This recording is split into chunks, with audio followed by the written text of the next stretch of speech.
I'm Fred Walker, site director here at Cheltenham. Here's my story.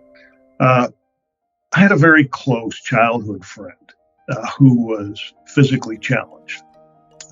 He spent the majority of his life in a wheelchair, struggling in a wheelchair. Now, Lee was a tremendous individual, just unbelievable, just amazing. And we spent a lot of time together. We played together, roughhouse together.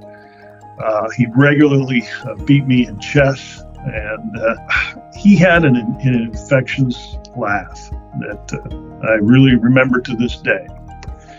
And, as we grew up together, began to realize that some people in the community treated him differently. And, I'm not really sure why. I don't know if it was because they felt uncomfortable around him, or they just didn't know how to approach him. And it almost seemed like they were embarrassed by him.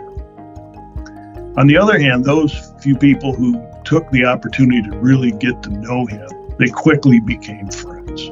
And honestly, it was inevitable, because that's the kind of guy that Lee was.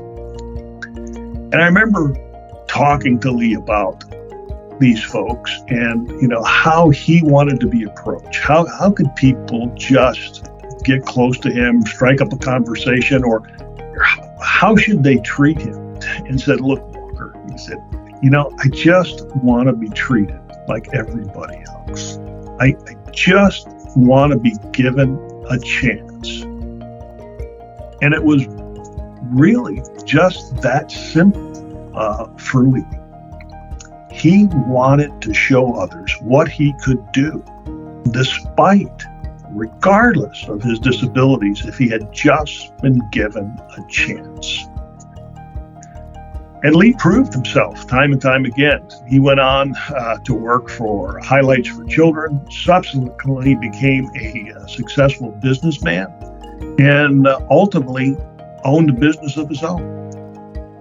So I guess perhaps the best thing I learned from Lee was that in spite of his physical disabilities, he had a lot to offer, a lot. And I know there are others who are out there who are just like him. So thanks for listening, and be on the lookout for additional videos and written pieces, and have a great day.